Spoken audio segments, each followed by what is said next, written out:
Hello world. Yes, it's me again. Your incredibly rugged older man. Well, the change that was forecast for yesterday afternoon didn't arrive, and as a consequence, it's another hot day. But the change is promised for later this afternoon, and with it, it looks like we're going to have something of a rain event.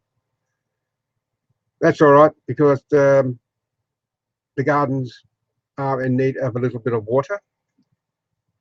So I'll have to pull my finger out this afternoon and finish mowing my lawn. I did the line trimming yesterday. No, I didn't do it yesterday. I did it the day before. But it got too dark and I couldn't mow it. But, well, that's the way things are. Oh, I didn't give my usual drum roll, did I? Yes, well, it's 31 degrees C in my shed office, and I know it's 25 degrees under the shade, the back of the house. It's around about 82% humidity. Yes, it's that goddamn humidity. If it wasn't for the humidity, you know, it wouldn't be too bad. But it's always the humidity. Oh, it just saps my energy, it does, I tell you. And you know what? I don't think I got any tea in my mug. Yikes.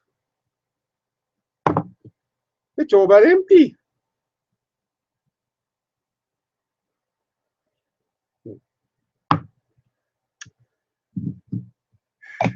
I had a comment from my friend George over there, Virginia, United States. Hello, George. I hope you're well, or as well as can be expected. And George has got problems with his computer, or he's had problems with his computer, and can be a real pain in the bum. Oh yeah, not too bad if you're something of an IT know-all, which I'm not. So that's why I'm always glad one of my boys lives close by, so I can get him over here to give me a hand when I need it the most. Doesn't happen all that often. I'm learning all the time, and but I still haven't learned how to use these screen shares on this on these live hangouts. I have been planning to get my iPad out and set it up here on the side so I can actually get this live stream on the iPad and just see what happens when I press the screen share and select one or the other. But I haven't done it. I suppose I could do it just as a test. Yeah, I could do that, I suppose.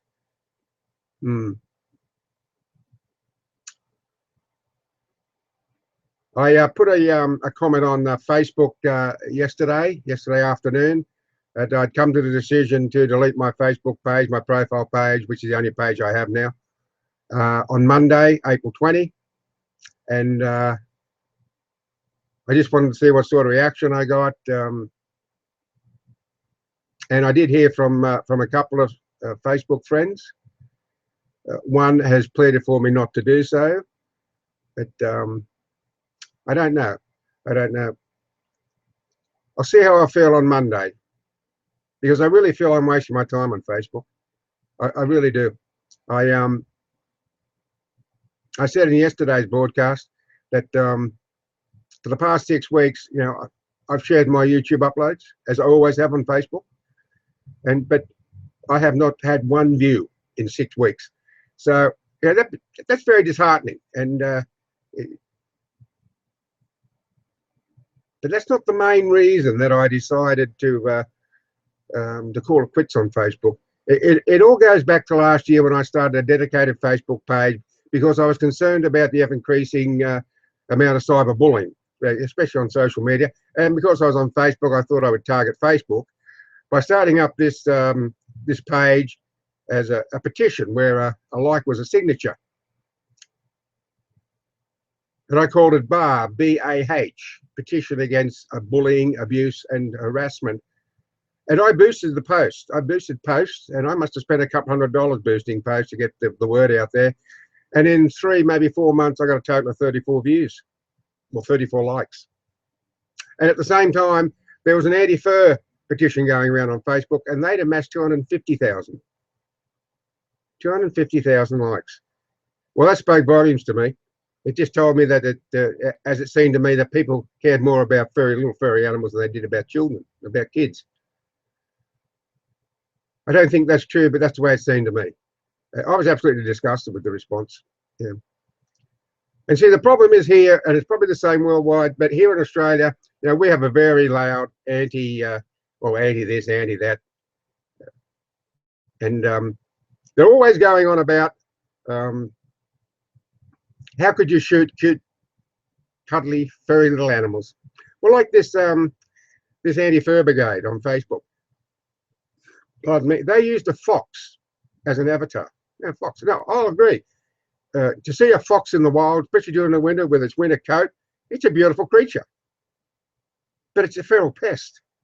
Here in Australia, the fox is a feral pest, and there are tens of millions of them in this country. And yet the Antifur brigade here in Australia, they're always mouthing off about this, that, and the other, but they don't give any consideration to the damage a fox can do, one fox, on newborn lambs. Now, you would think, before they shot off at the mouth about this killing of cute furry animals as far as they see them, they would go out and visit some of the folk on the land whose livelihood depends on growing wool and the production of fat lambs, and go and talk to these people, and they will tell you unequivocally that they can lose up to 40 lambs a night by one fox, because sometimes foxes just kill for the sheer pleasure of killing. Now, you might not believe that, but these people, if they went out to these properties and talked to the people whose livelihood depend on these sheep. Now, a fat lamb, say around about 9 months of age, will bring about $120. So in essence, if you lose 40 lambs because of one fox in one night, then you're lost over $4,000. That's a big, big loss for any business to suffer. And life's hard enough on the land as it is, without these people going on about shooting these cute, furry little animals. I'm fed up with it all. Absolutely fed up with it. I think they should put their thinking caps on and go and do a little bit more research. And do as I said, go and visit these folk on the land and just see and hear firsthand why property owners go out and cull the fox. And they have to cull kangaroos as well. But let's just go back to the fox again. Do you think the majority of farmers want to leave the comforting warmth of their home in the dead of winter, on a cold winter's night, and go out spotlighting these animals that are killing their newborn lambs? They don't want to do that. The people on the land appreciate wildlife. They really do. But there comes a time when too many is too much. And you've got to do something about it. You can't sit down and just let these animals run riot, because they wreak havoc. I know. I've gone out with my friend on the land on several nights when I visit property, and we'll take care of foxes we come across, because you've got to. You can't put up with it. But no, there's the Antifur brigade and cruelty to animals, all of this sort of shit, blah, blah, blah, blah. Look, I'm not for cruelty to animals. No, not at all. I won't tolerate that sort of thing. But there's nothing cruel about shooting a fox. Bang. You know, one shot, it's dead. It's dead as soon as that 80-grain bullet or 50-grain bullet or whatever weight bullet is, it hits it in the head. I think it would do the world of good for these people to go out and see firsthand what they're going on about. Maybe they would have a better understanding of it all. Yes. But do they ever give any consideration to the millions of roadkills each year, just here in Australia alone? Oh, no. Which is probably just as well, because then they'd probably want to ban people driving motor vehicles, or they'd want lower speed limits. Wouldn't surprise me at all what the idiots would do. You know, I travel out to the bush every winter. Excuse me. And I travel 800 kilometres to get to my cousin's property and to my friend's property as well. And during my trip, I come across countless roadkills. That can be kangaroo, there can be fox, rabbit, the odd pig, but they're everywhere. You know, and the further west you go, the more you'll see them. In fact, there are some areas like the road from Nyngan to Burke. It's a very straight stretch. It goes for about 200 kilometres. And in some areas there, the undergrowth is right up to the edge of the bitumen. And you've got to be very careful driving those roads at night because kangaroos fly across those roads all the time. Oh, my word. And the truck drivers, the ones who drive the road trains way up in the bush, well, they're not going to stop for an animal. They're not even going to try and swerve the misses. They can't. They're going to risk flipping their load. They're tipping the truck over. No, they're just going to plough straight into them. They can't do anything else. They don't want to kill the animals either. It just happens. Yeah, if a fox runs out underneath your wheels, you squash it, you kill it. Same with a rabbit. And you've got to be very careful too, because, you know, I've come across folk who've hit kangaroo, and the kangaroo has ridden up on the bonnet and smashed the windscreen. Now, just as well that the kangaroo hasn't gone through the windscreen, because it could probably end up killing a passenger or the driver. You know? So yes, perhaps it's a good thing that these anti-fur brigade and anti-hunting, this, that, and the other, don't go on about roadkills.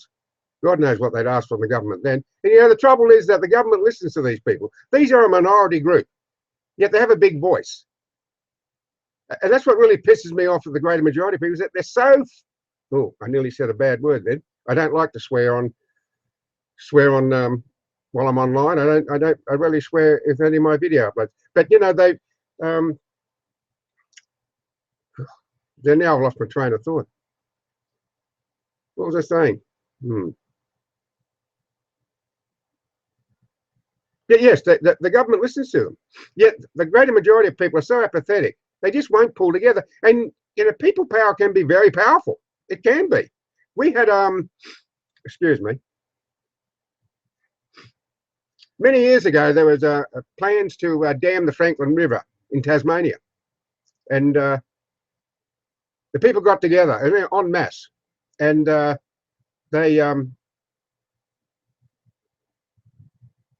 they complained about it, and they set up camp on site near where the dam was supposed to go, and they protested and protested, and eventually they won. Yeah, that can be done. If people pull together, you can move mountains.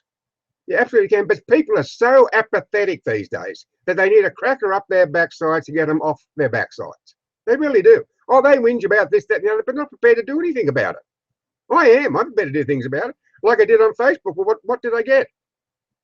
No, I got nothing in return because people are just that so apathetic. They don't give a damn. You know, they go on about, you know, kids committing suicide because of the bullying on cyberspace, but what are they doing about it? You know, social media like Facebook have the capacity, the ability to do something positive about it, but do they do anything about it? Google Plus is the same. I've been reporting posts on Google Plus, pornographic posts, time and time again. And yet you report it, and if you scroll down further, not long after reporting it, it's still there. So you report it again. And you see, are you wasting your time? Probably. But it doesn't stop me from doing it. You know, there's not a good... Social media is not the place for porn. Could be if you want to watch porn, you make a conscious decision to do so, and there are millions of porn sites out there on the internet. I tell you, people in general, I've got no time for people in general, because I've always been disappointed. In my 67 years, I've had nothing but disappointment with people. It's like these four who I sent the signed and dedicated copy of my book to. 12 months ago. And still they haven't given me the feedback they promised. That's all I wanted, just feedback. And no, they can't be bothered. Oh, 2 of the 6 did, of course. But only 1 was voluntary. Yeah, the other one I just happened to be talking to, and I asked her about what she thought of the book. She didn't like it, but that's fair enough.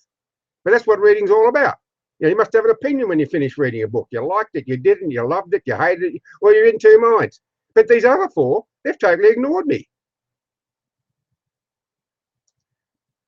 Oh dear, I don't know. Oh, excuse me. I got a bit of a runny nose. Yeah.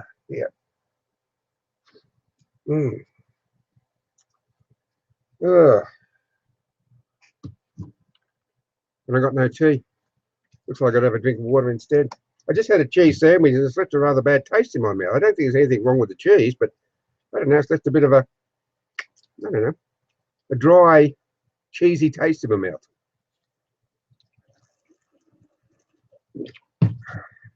No, that's all right. Not as good as tea, but it's okay. Now, I'll just get a tissue here.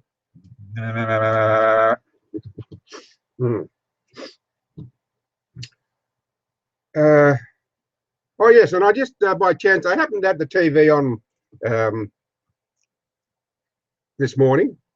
I usually put it on to check for local news and world events, but no, Dr. Phil came on. No, I don't usually watch Dr. Phil, but this time they were talking about weight loss, about diets, and I said, "Good God, here's another one. Here's another one going about diet. You know, diets don't work. They don't work. They ought to." The word diet should be stricken from the English language. And then the people who are overweight are so, well, they're their own worst enemies. I mean, you've got to make a conscious decision, like it is to watch porn. You make a conscious decision to lose weight.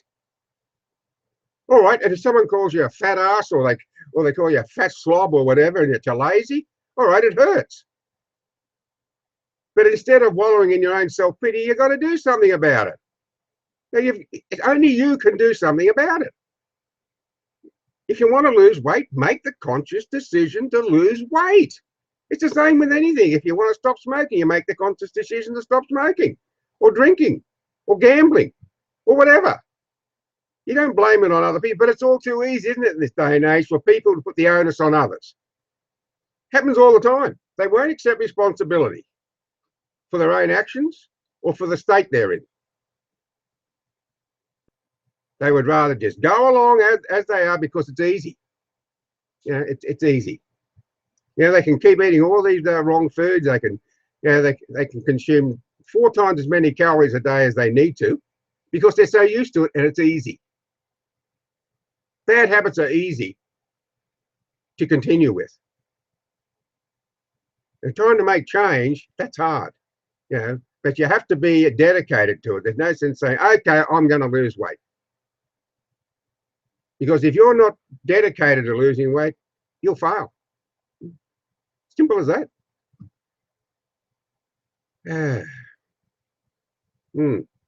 Well, I think I was about 2 minutes tardy. I usually like to get on at 1 p.m. I think I came on at 2 minutes past, and now it's 20 past. So I've been on for 18 minutes. I've had a bit of a say, and I feel good for it too. And I'm sure there was something else I wanted to say, but I didn't make a note. Isn't that ridiculous? I only thought about it about an hour ago, and I thought I won't forget, but I have. I don't know. So I'm not going to hang around because it's pointless.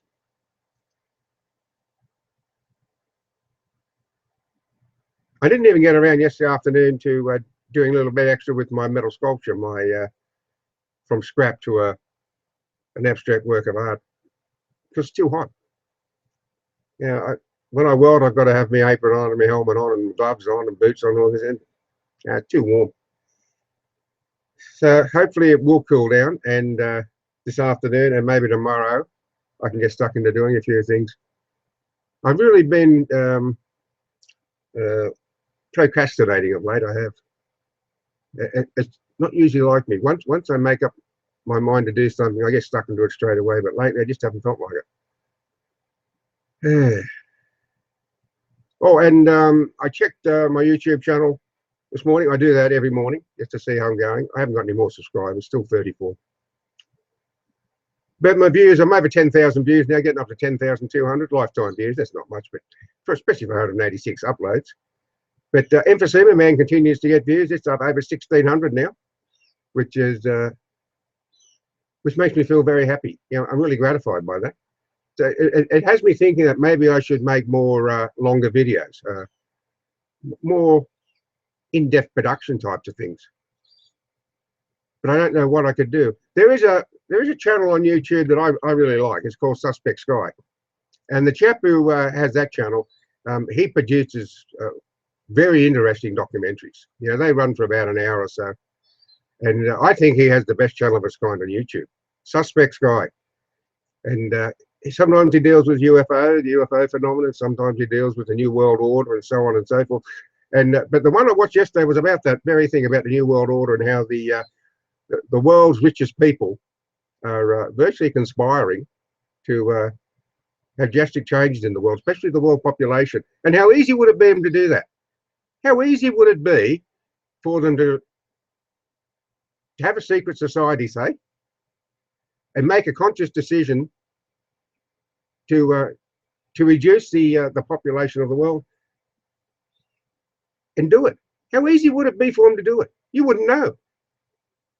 Yeah, they're talking about these third world countries and how they're using genetically modified crops, corn crops, for example, and how that the modification has caused problems with people who are eating the corn. So just imagine how easy it would be to put a harmful, very harmful genetic bacteria or whatever, toxin, that would grow in the corn, and you could wipe out millions in no time at all. And it's a known fact that these that the world population of nearly 7 billion is it's about 10 times more than it should be, according to these privileged few, those who have the those who have the money. And let's face it, that's the only reason these privileged few are up there on the pedestal, isn't it? Because they're wealthy, because they're multi-billionaires. You get 10 of these people together, and they're worth more than the national debt of probably even Australia. So I wouldn't know. Certainly, of some of these third world countries, it's really mind-boggling, isn't it, to think that a small group of people could have so much wealth. And of course, the governments, they would deny this flatly, just flatly deny that this happened. But they're all supported by these wealthy individuals.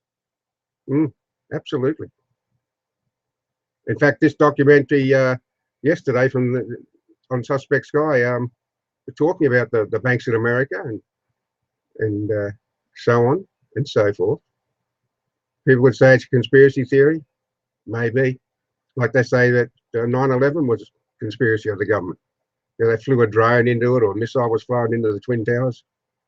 I didn't see that myself, but there was a lot of analytical videos going on about that showed in slow motion something coming in towards one of the towers, but it could have been photoshopped. You never know. There's so much garbage on YouTube. Even though I love YouTube, there is a lot of garbage on YouTube, and it's all fake.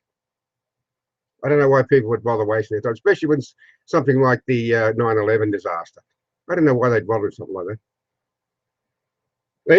Even one of the conspiracy theorists was that the planes were holograms, that they didn't actually crash into the building. They just put a hologram. Well, there must be one hell of a hologram for the people to actually see these planes crash into the buildings. No idea. I'm not going to go into that.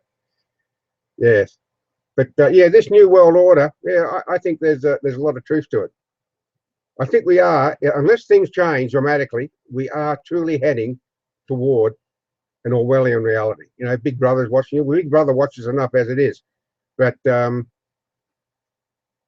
if you want to know what I'm talking about, it's a book written by George Orwell, 1984. And I would urge you to read it, or if not read the book, see the movie. Yeah. And maybe it will hold true to some of you when you see that movie. Yeah. Right. Well, look, I'm as dry as a bone here. God, I am dry. So I'm going to call it quits, and I'm going to say to George, because I know George is watching, because he did comment, and I did receive a couple of comments from him this morning, because his computer was playing up.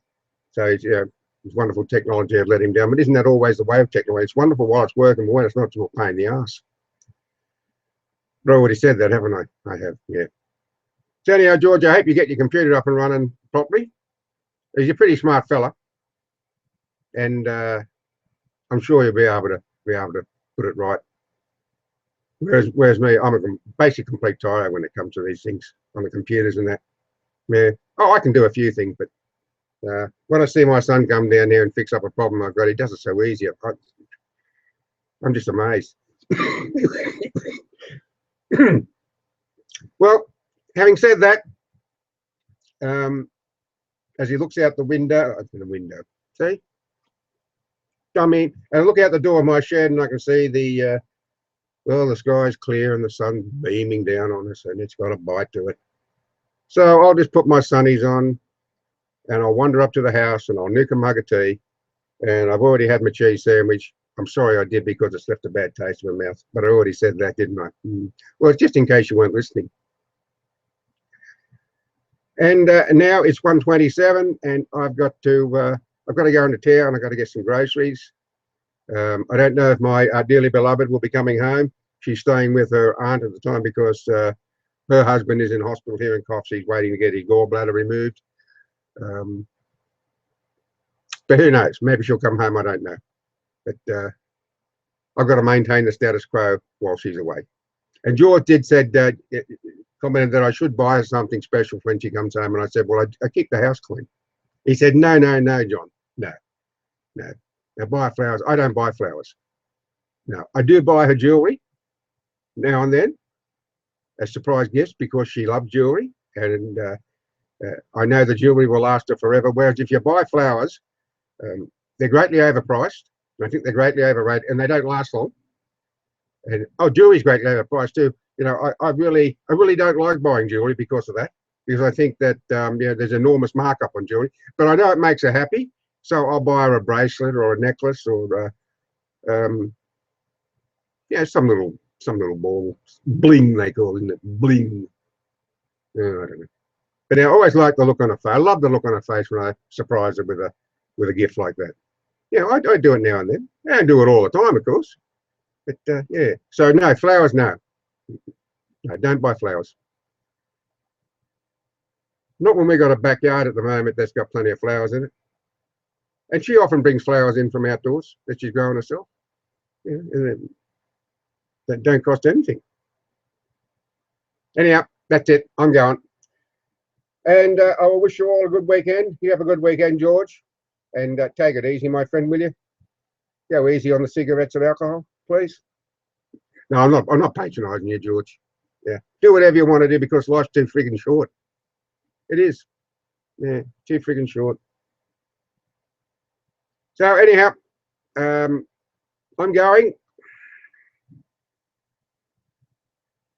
I will see you on Monday, I would say. Yeah. April 20, and that will be the day whether I make up my mind to delete my Facebook page or not. I think I'm leaning this way to doing it, you know. But that's nothing to say. All right then. Adios, folks. So long. Farewell. And goodbye until Monday.